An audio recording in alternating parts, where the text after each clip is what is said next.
want to ask, just Mr. Kennedy, the number of presenters you represent at RT, you said 3 of the top 10.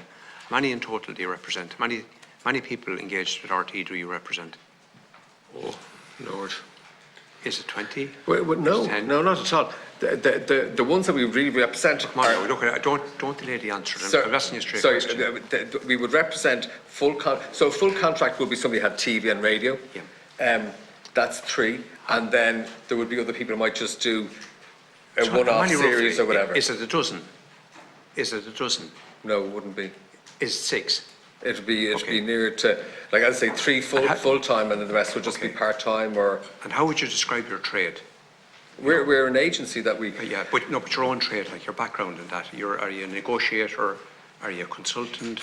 What type of work have you done? We'll say. My background would be marketing and brand and sales.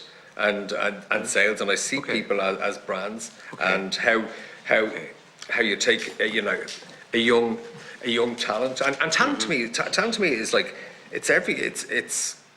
talent to me is the person behind reception who makes you feel like today, the people that make us feel welcome when you come in, that's a talent. The camera people, the floor people, that talent to me isn't like a rock god, it's not like a singer or a Tom Cruise or stuff. We'll all agree on that one. Yeah. But just in relation to your the type of, so you come from a sales background. Yes, the marketing background. What kind of goods would you have sold? Sorry? What kind of goods would you have sold? What kind of marketing would you have been involved in? Just briefly. So I have this company. We're say going back before you got involved. Oh, with sure. RT, So we're 3 years. NK CMS for 26 years. Before I worked for Cadbury's. What were you selling for Cadbury's? Sorry. What were you selling for Cadbury's? Cadbury's. Yeah. Chocolate. Okay. Thank you. Chocolate. Thank you. That's fine. Wasn't soap anyway. That's fine. Thank you. Soap. And tell me this. Your relationship with D. Forbes. Yes.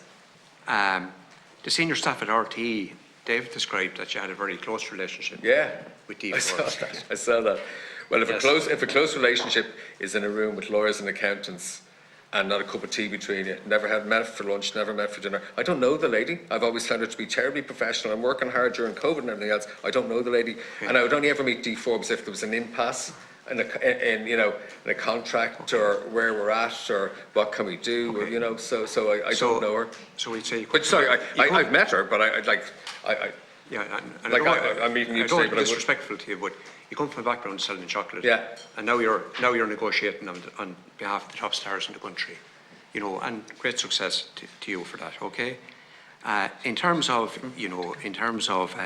deals, obviously how deals are done. And this has always been fascinating, I think, in a lot of people's minds. In terms of, the leverage that you have, we'll say, in terms of when you're negotiating, sure. Tell me briefly what that leverage derives from, because RT have told us previously in this committee room, the Public Accounts Committee, sure. that Mr. Turbiddy and other, very popular stars, very good at their job, would walk, right? You have said no, that's not the case here today. So where does that leverage come from? So I'd tell you exactly where, and tell me about the skill of that. I come from a working class background. I come from a very, very hard working class background. Both my parents worked very hard, and all they ever said to us was, "You work hard, and then you work harder, and if you want something, then you work harder again." So for me, I accept that. So for me, it's not. We don't have leverage. I manage people that have no management. I manage people that have no union, that have no represented. I work with people that have contract Can I cut to only. the chase? Can I cut to the chase? Sure. Sorry. Anybody that's ever done a bit of wheeling and dealing will know this, right? When you're sitting there, and it's whoever blinks first, right? And you're there and you're negotiating with the top finance people or legal people or indeed with the Director General. Where does that leverage derive from? Because there's a clear contradiction between your position, right? And you come from a background of sales, and they're selling chocolate and they're not being derived, sure. But that's just, and fair play to you, you worked your way up there, right? But, where does that leverage come from? You're not giving me an answer to this. I don't understand what you mean by leverage. I don't understand Where does the power, in other words, you are bargaining power. You need bargaining power when you're wheeling and dealing and when you're involved in sales, when you're involved in negotiations. Oh, sorry. You're involved in serious negotiations. I get you. Sorry, Mr. Kelly. No, let me clarify. you're involved with, you know what I'm talking about here. Yeah. You're involved in serious negotiations, and don't minimise this, right? On behalf of the I'm top not trying stars, to. I'm not trying to. where does the leverage and power derive from? It's not leverage or power. It's all based on fact, and it's all based on figures and commercial reality, and that's what it's based on. And over the period of those 6 years, from 2012 to 2020, Ryan Tubridy's shows. Now, you could say somebody else could do the show and all of that sort of stuff. Ryan Tubridy's shows over that sixth period with the team, completely, hugely the team. I mean, the team, it's a jigsaw of talent. So he took, over those 6 years, Ryan Tubridy brought in 100 million in commercial revenue.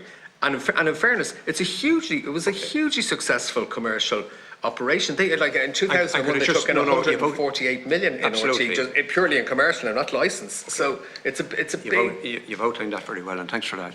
So just in relation to some people in RT, we have, looking at some of the documents, it come across to me that you have significant influence and significant power in terms of negotiating at RT.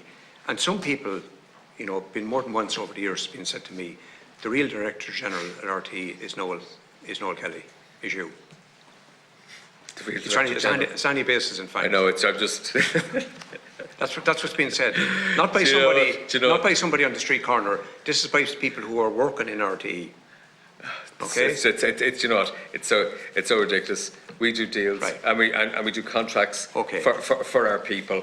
I might be in RTE and can I move six times in a year. But equally we would be working with BBC, NBC. So it's not. Can I move to one of those deals for a moment? Just in relation to the Renault deal, the tripartite deal, yourselves, Renault and RTE.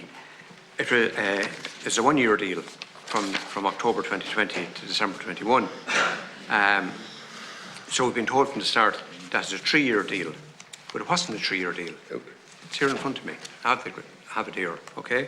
I've read it carefully. That it's a 3 year deal, or intended to be a 3 year deal. But that's not seen in the contract anywhere. It's nowhere in the contract. It was intended to be a 5 year deal? Yeah, but it's not in the contract. Right. And can I ask you this? And you would be used to signing contracts, right? Why did you expect RTE to underwrite it for 3 years when this is only a 1 year deal? Again, the relationship is with Renault and the sponsor. Renault and RTE. But why did you expect that? All I actually want them to want them to underwrite was that if the sponsor changed. Legally, Mr. Kelly, hold on now. You're signing the deal, and you know that unless it's nailed down in that, signed on the dotted line, right, it doesn't stand for anything. Isn't that correct? You know that. We had, as I said, we had a separate contract for Ryan to do this outside of his radio and TV. And tell me, why is there no figure mentioned in it? There is no figure mentioned of 75,000 per annum. Well, why is that? Sorry, in the pack, in the invoice, and the instructions, everything is there. I mean, you rubbished the side letter earlier on in it. You minimised the side letter, right? You minimised that earlier on in the meeting. The primary document, is the tripartite agreement. That's what it is. So here we have a document that with no figure mentioned in it, not signed up for a 3 year deal, but you're working on the basis that has 3 year deals, right? And the other question I want to ask you is that why, and I haven't heard a clear explanation for this, why was this only signed on the 21st of April this year when the 10-10-20 hit the fan? Because it was a working document. The first one's supposed to be 20, then 21, 22. So that's why, to be honest with you, it was a working document insofar as it was about. But Mr. Kelly, you're asking me and the committee and the public to believe here today, and just let me tell you what you're asking to believe. They're asking to believe that you'll enter into an agreement, not not signed to this year, right? It's run 3 years without having it nailed down legally and without the signatures of your agency on it. That's cock and bull. But the agreement, Kerlock, came from RTE to us. No, I don't care where it came from. You are an agent, right? A professional agent, right? And people say you're very successful at it. You mean to tell me that you entered into this without this having been tied down for 3 years? Because that's the effect of it. You did not sell, Niamh McCormack signed it on 21st of the 4th on behalf of you and Mr. Tubridy, 21st of the 4th, 23. And can I ask you this, an RT never signed it. There's no RT signature on it. And let me just say this to you. What's also incredible is the second last line in the agreement says, once signed by all parties, this agreement will constitute a legally binding agreement, a legally binding document, and it's acknowledged that there is a valid consideration for this agreement. Once it's signed by all parties. Now you're telling me you went along on a wing and a prayer with 4 major faults in this. No signatures, not signed, signed this year, you know, no figures mentioned in it, not a 3-year deal. And you were happy as a professional agent to sign off on this. You're asking me to believe that? The contract in total was brokered between, the contract was at the RTE in Renault, and we were the third party to this contract. We agreed for 75,000 a year for a separate contract to provide those services, and that's what we did. And Mr. Kelly, you don't sign into contracts. You know, and I know that you don't sign contracts, or you don't enter into agreements or contracts on the basis of a document like that. You know that. Am I not correct in saying that? But RTE had brokered the contract. I don't care who brokered it. You're telling me that you went along for 3 years on a wing and a prayer. That's what you're expecting us to believe here today. No, and I don't believe that. Okay, well, I don't believe you. Going along in a wing and a prayer. Obviously, the events were pushed out because of COVID. I don't care what was pushed out. There was nothing to stop it from coming in an envelope and signing it. It could have been sent by courier to you, and you could have signed it, right, back at that time. But you didn't, and the figures weren't in it. And the 3-year dimension wasn't in it. That's the facts. That deal is not credible the way it's framed. Well, the deal was brokered by RTE. Thank you. Thank you. Okay. So, look, we've gone through a lot of questions, and we have to finish because, in fairness to the witnesses, in fairness to you, you have come voluntarily. You know, you've gone through 3 hours of questioning. I know, Mr. Tubridy and Mr. Kelly, you're facing 3 more hours in the afternoon, so I want to be fair to you. You need a break of an hour, right? So I'm going to, I want to thank you for attending. I also want to thank the Controller and Auditor General, James McCarthy, and his staff for attending. Is it agreed that the clerk will seek any follow-up information and carry out any agreed actions arising from the meeting? Agreed. Okay. Is it also agreed that we note and publish the opening statements and briefing material provided for today's meeting? Yes. Agreed. And I welcome the fact, I know they were long, I wanted you to be able to read out your side of it. Yes. That was important at the start. Before 5 minutes. Before I go, can I just briefly say, Gavneshka, just to say, thank you to the committee for the courtesy which they've afforded us with their questions today. I'm sure there are more pressing issues in the world, but at the same time, that's not to belittle what we were talking about today. Thank you for your time and thank you for sharing. Just personally, thanks for attending. No, it's a pleasure. You probably have heard me quoted as saying many times that it is really important to hear your side of it and to get you in. As I say, we respect the Oireachtas and the committee, so thank you. I want to thank you for that.